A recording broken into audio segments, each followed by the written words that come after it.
जय हिंद। आप देख रहे हैं दायने से तेज चल। मैं हूं कर्नल दानवीर और आज मेरे साथ दायने से तेज चलेंगे पाकिस्तान के कमर चीमा साहब। कमर चीमा साहब को आप बखूबी जानते हैं। आपने कई बार इनको मुख्तलिफ हिंदुस्तानी चैनलों पर जिरा करते सुना होगा। ये पाकिस्तानी पक्ष रखते हैं जिसको ज्यादातर हम लोग प्रोपेगेंडा के तौर पर देखते हैं, लेकिन आज आप कमर चीमा साहब को एक दूसरे रूप में देखेंगे।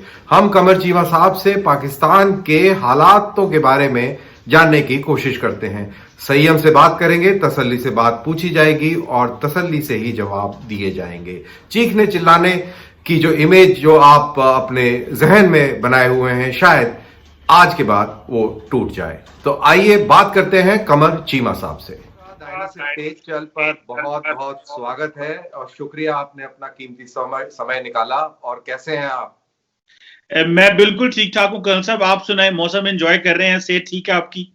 जी जी बिल्कुल खैरियत है। मौसम बिल्कुल सर्द है और ठंडी पड़ी हुई है। आपको पता ही है, आज पूरे दिन बादल ही हैं, तो आपकी तरफ भी ऐसे ही रहा होगा।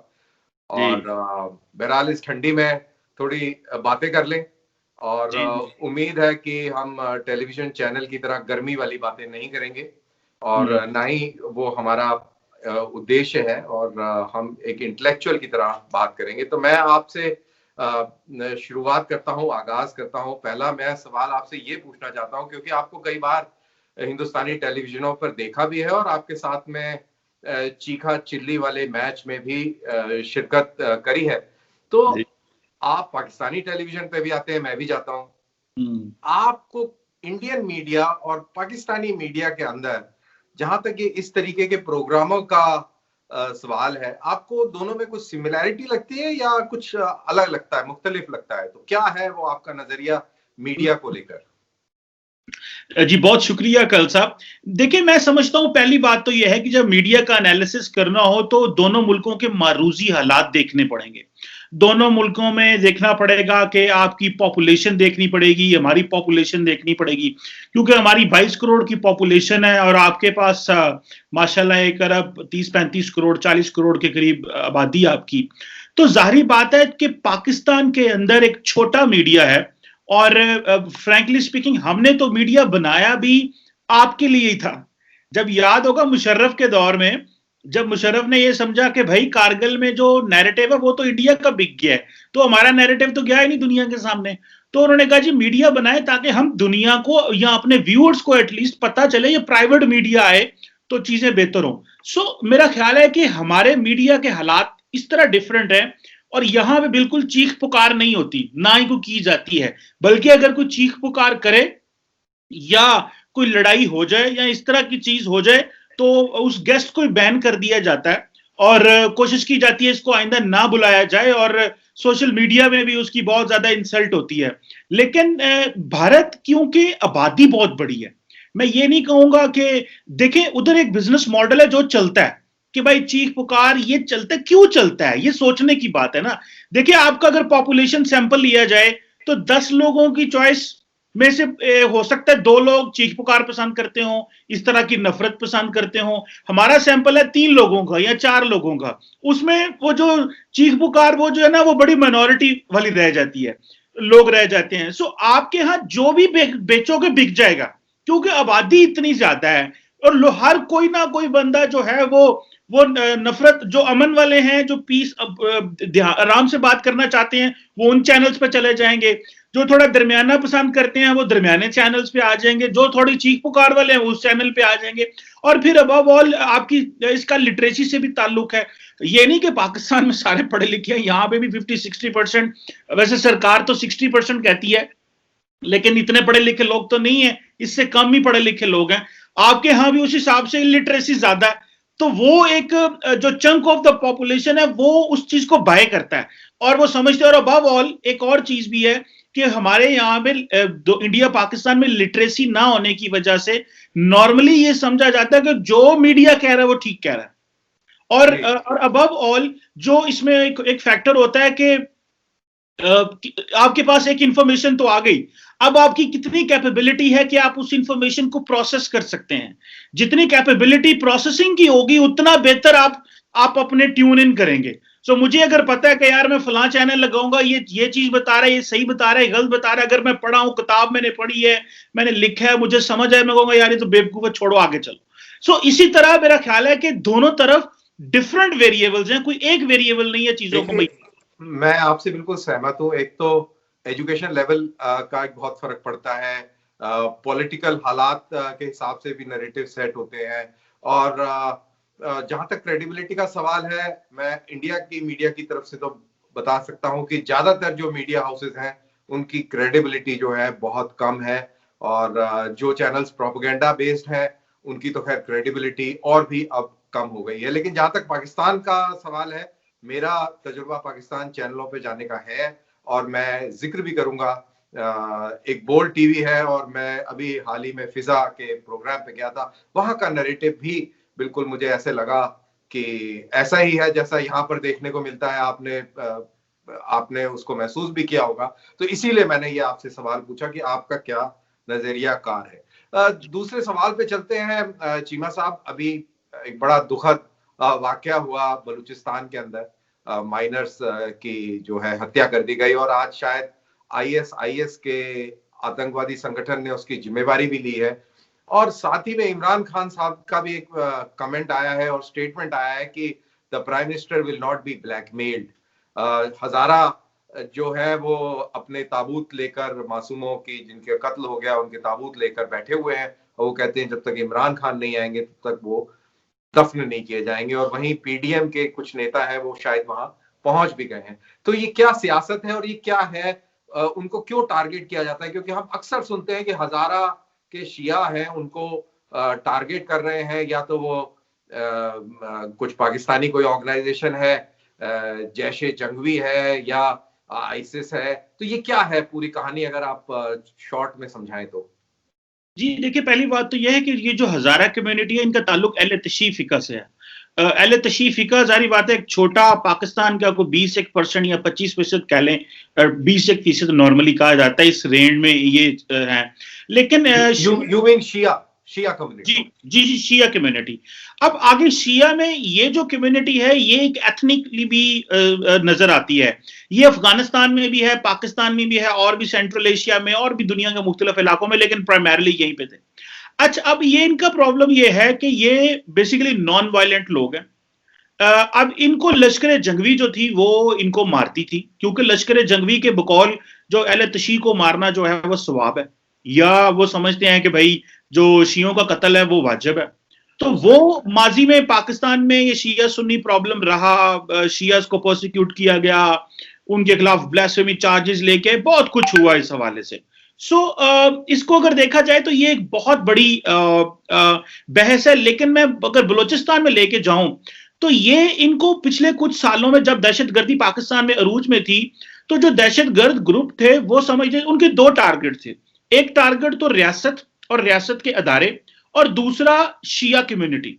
बलूचिस्तान में क्योंकि ये वल्नरेबल लोग थे, और बलूचिस्तान में लॉ एंड ऑर्डर इतना बेहतर नहीं था बाकी सूबों की बनिस्बत, और वहां पे छुपना ज्यादा आसान था। पाकिस्तान अफगानिस्तान का बॉर्डर जो वहां पे लगता है, वहां पे फेंसिंग भी नहीं थी, तो इनको बहुत टारगेट किया गया, इनको मारा गया। और काफी कुछ जगहों पे तो ये भी पता चलता है कि 10,000 से ज्यादा लोग इनके मारे जा चुके हैं आज तक।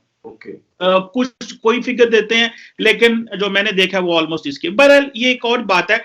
इनको एक एथनिक बेस के ऊपर कि इनको छोटी कम्युनिटी करके जो वो मारते हैं।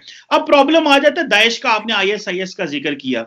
अभी दाइश के भी दो ही गोल्स हैं। एक गोल ये है कि जी बैनुल अक़वामी एस्टैब्लिशमेंट जो है वेस्टर्न पावर्स को मारना है, और उनके जो एसोसिएट अलाइड पावर्स हैं, जो उनके पार्टनर्स हैं, जैसे पाकिस्तान हो गया, भारत हो गया, इस तरह।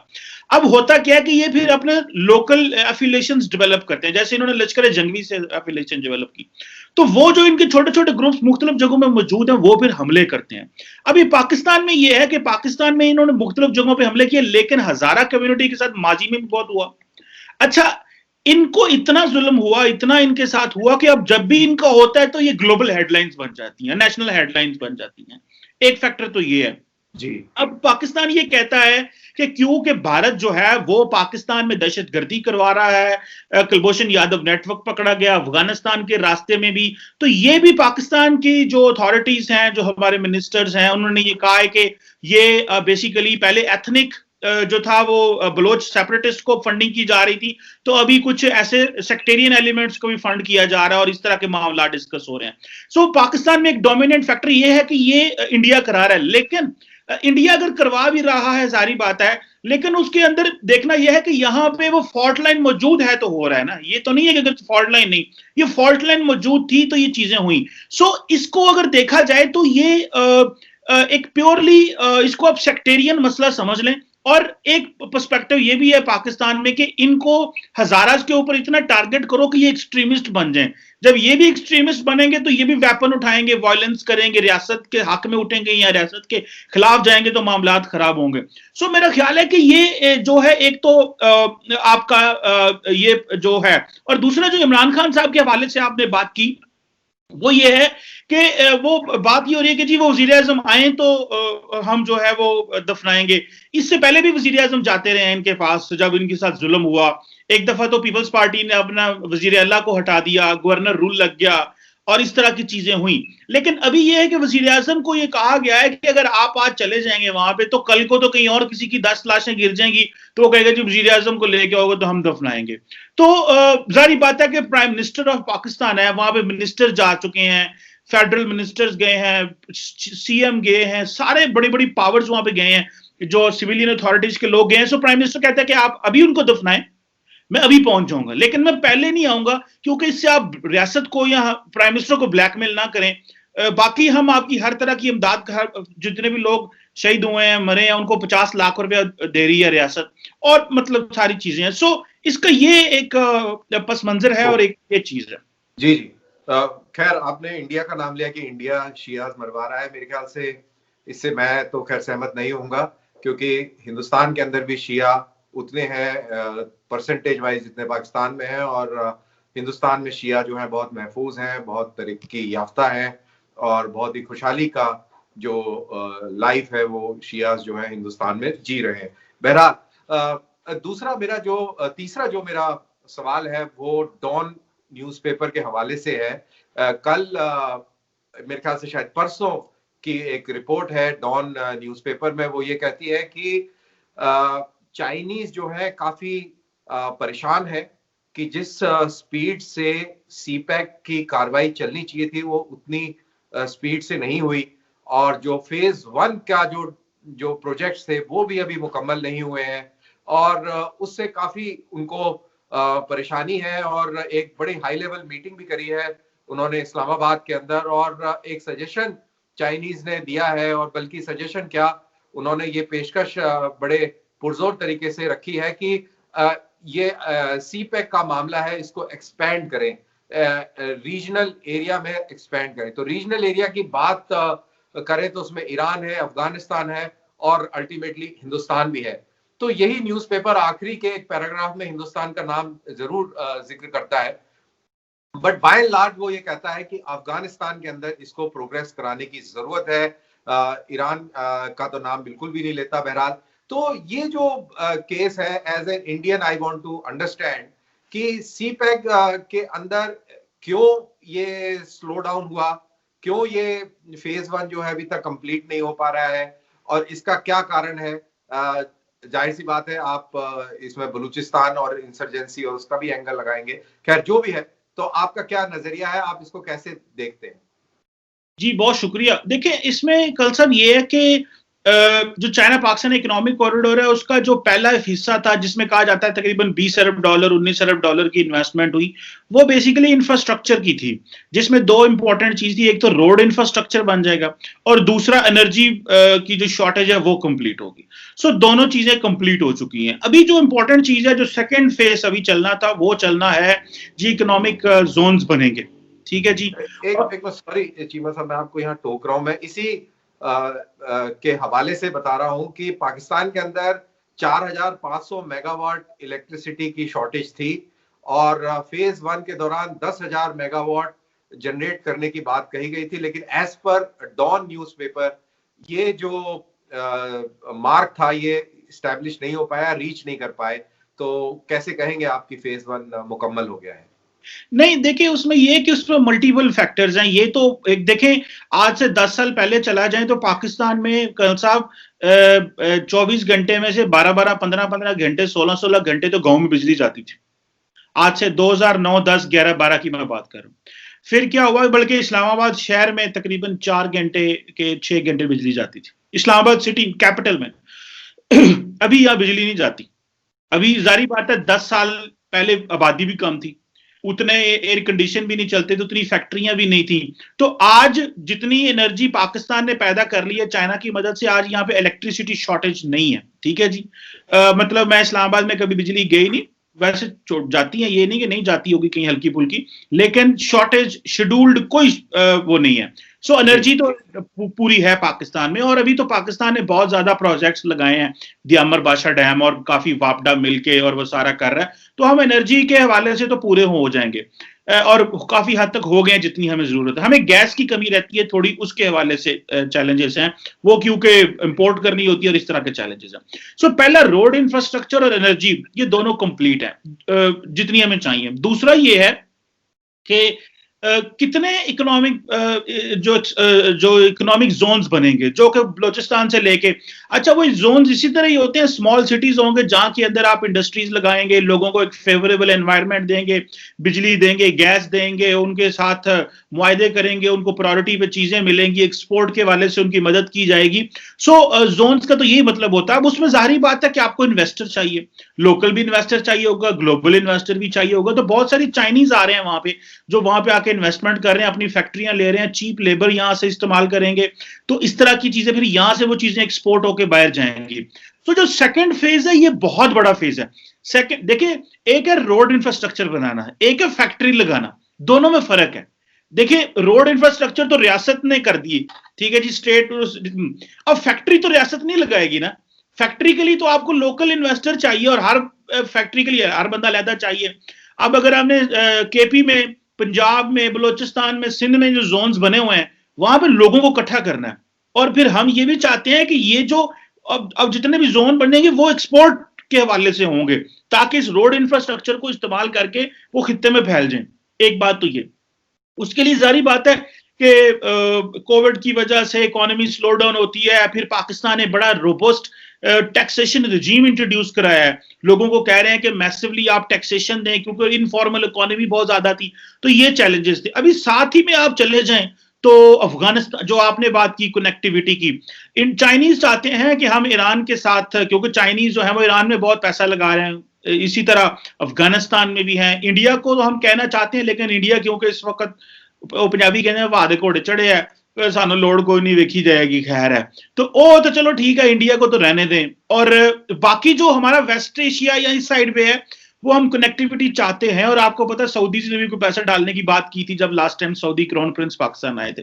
सो लार्जली ये लोकल इन्वेस्टर को पैसा लगाना पड़ेगा फॉर बेटर एक्सपोर्ट प्रमोशन के लिए, जिसको एक एनवायरनमेंट दिया जाएगा वो एक्सपोर्ट करे। अब उसके लिए पैसा भी जनरेट करना है। हम तो अफगानिस्तान के साथ भी चाहते हैं, लेकिन अफगानिस्तान के साथ क्योंकि हमारे पॉलिटिकल मामलात को इतने मुनासिब नहीं रहते, सो वो इकोनॉमी पे भी असर करता है। सो वो चाइनीज प्रेशराइज करेंगे तो वो चीजें भी ठीक हो जाएंगी। सो ईरान के साथ भी हम फेंस लगा रहे हैं ताकि इरेगुलर जो इनफॉर्मल ट्रेड है वो बंद हो, क्योंकि वो बहुत ज्यादा ट्रेड चीजें ईरान से पाकिस्तान आती थी। तो अभी वो जब फेंसिंग सारी हो जाएगी तो एक फॉर्मल ट्रेड उनके साथ भी हमारी चलेगी, और अफगानिस्तान के साथ भी।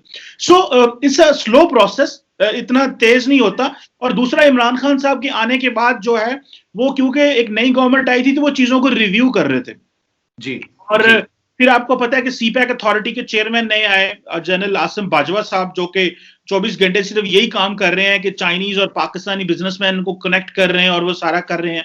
तो ये जो चीजें हैं अभी properly they are on the track, but it will take some time to boost connectivity and all this. जी ओके। वैसे आपने जनरल बाजवा साहब का नाम ले दिया, तो आई होप वो पापा जोन्स के आउटलेट्स नहीं लगाएंगे जोन्स में, उम्मीद है। बहरहाल, तो आपने एक अच्छा पर्सपेक्टिव दिया, और मेरे ख्याल से पाकिस्तान एक दुनिया का एक वाहिद मुल्क हो जाएगा जो कि चारों तरफ से फेंस्ड होगा, ईरान, अफगानिस्तान और इंडिया के बॉर्डर्स पर।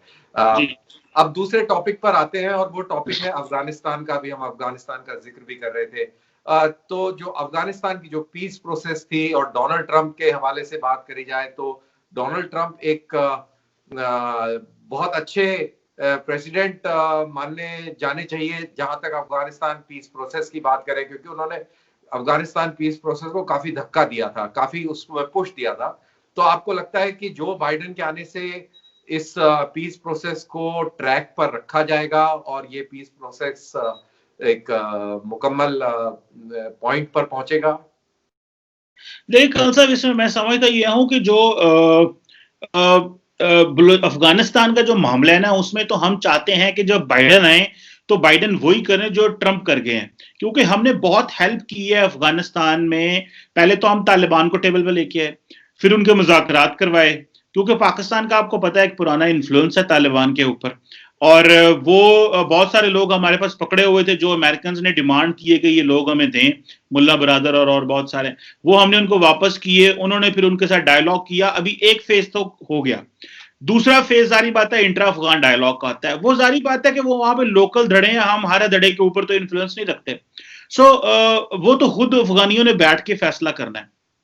तो हम तो चाहते हैं कि ये हालांकि हमें खतरा ये है कि अगर अमेरिका बहादुर यहां से पूरी फौजें ले जाता है और अफगान गवर्नमेंट जिसकी कैपेसिटी नहीं है अभी तक चीजों को डील करने की, तो चैलेंजेस हमारे लिए बढ़ जाएंगे। इसीलिए हम फेंसिंग कर रहे हैं उनके बॉर्डर के ऊपर, ताकि हमारे लिए चैलेंजेस ना बढ़े और वहां से दहशतगर्द ग्रुप ना आए जिनको जी जी जी जी मसद, बिल्कुल आप ये चाहते हैं कि जो ट्रंप की पॉलिसी थी जो बाइडेन उसी पॉलिसी पर चलते रहे।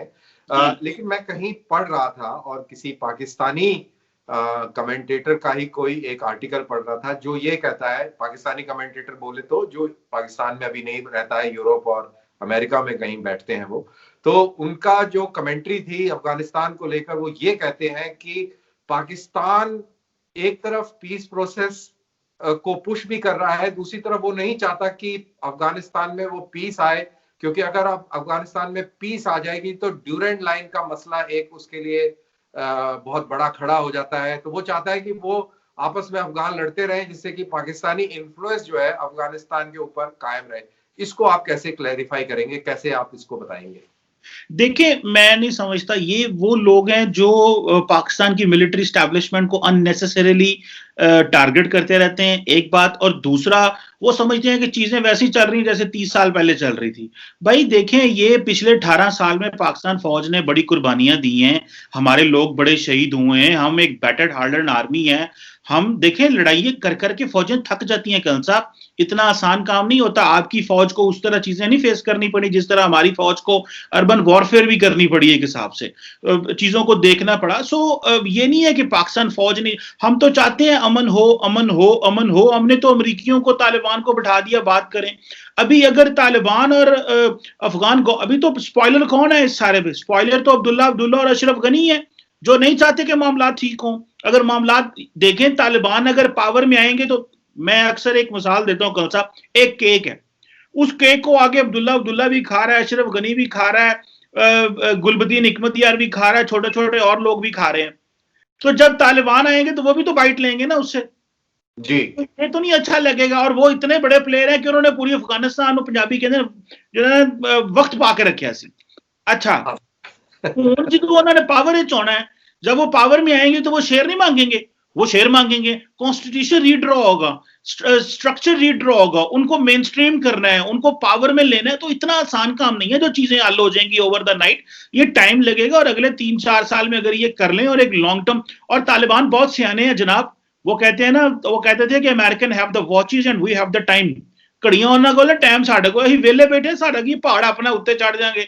अमरीकियों ने आना है, वो इतने हजारों किलोमीटर से दूर आके थका के भेज दिया सबको उन्होंने।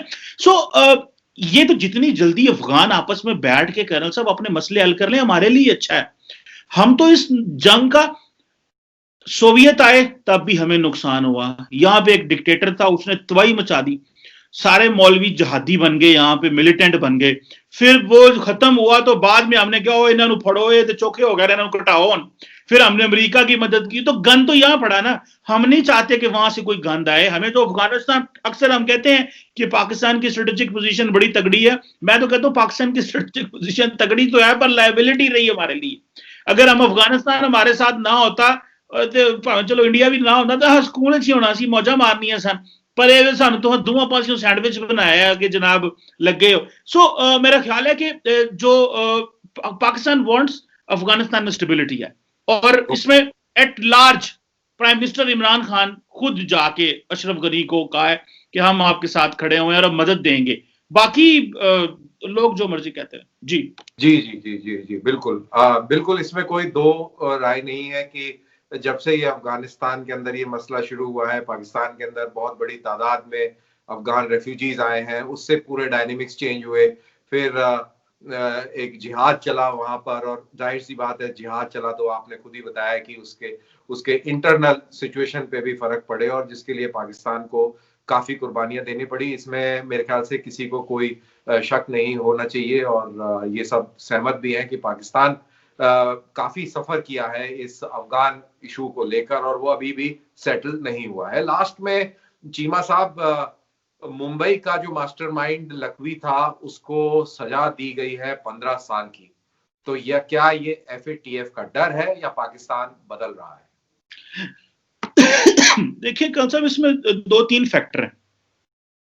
पहला फैक्टर तो ये है इसमें कौन साहब जो हमें समझना होगा वो ये है कि FATF बिल्कुल इंपॉर्टेंट चीज है, इसमें उसको इग्नोर नहीं किया जा सकता।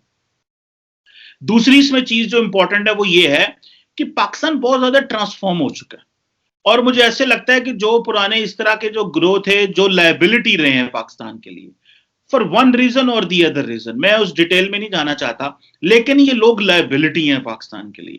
सो जो भी लायबिलिटी है, अब वो लायबिलिटी ऐसे नहीं हो सकता कि वो ऐसे ही नहीं और हम जो है ना वो और खामोश रहें। सो मुझे ऐसे लगता है कि जो इस तरह की जमातें थी इनको बहुत पहले मेन स्ट्रीम कर लेना चाहिए था, या सजाएं दे लेनी चाहिए थी, कुछ एक हो जाना चाहिए था। मैंने इस पे आर्टिकल भी लिखा था कि how to mainstream militants. पूरी दुनिया में मिलिटेंट मेन स्ट्रीम होते हैं, ये कोई बड़ी रॉकेट साइंस नहीं है। पूरी दुनिया में, मैं पूरे आज अमेरिका बहादुर तालिबान के साथ डायलॉग कर रहा है उनके झंडे के साथ खड़े होकर, उनका झंडा होता है, वो अपना झंडा लगाते हैं और कहते हैं पायजान इतने साड़ना बवो, तो सेक्रेटरी पोम्पियो आता है, अगलों ने जिन्हों पंजाबी कहते हैं ना, अगले भाया जमीन ते इधर आओ। पूरी दुनिया सुने कौन सा सो मेरा ख्याल है, मेरा मौकफ ये है कि मेन स्ट्रीम करने में कोई हर्ज नहीं है for the larger interest of the country. So आज ये लोग जो मेन स्ट्रीम अगर कर लेते तो ज्यादा बेहतर था। हमने मेन स्ट्रीम करने की कोशिश की और तरीकों से, वो बैकफायर कर गए।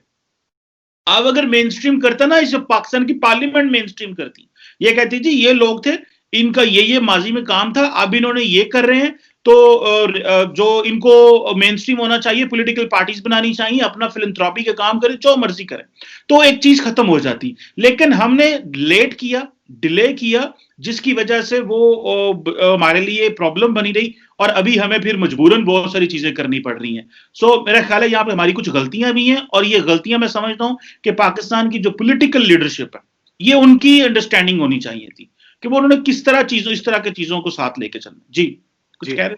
जी मैं यही बात कह रहा था कि अब आप जिस तरीके से कह रहे हैं कि कुछ गलतियां भी हुई है माजी में, और ये लायबिलिटी महसूस करता है पाकिस्तान इनको, और अब इनको सजाएं दे रहा है, पहले दे देते तो और अच्छा था। मेरे ख्याल से आप जिस तरीके की बात कर रहे हैं, मेरे को तो वाकई बहुत अच्छा लग रहा है। अगर पाकिस्तान बदली हो रहा है तो जाहिर सी बात है कि पूरा माहौल इस इलाके का बदली होगा, और माने या ना माने पाकिस्तान की बड़ी स्ट्रेटेजिक लोकेशन है।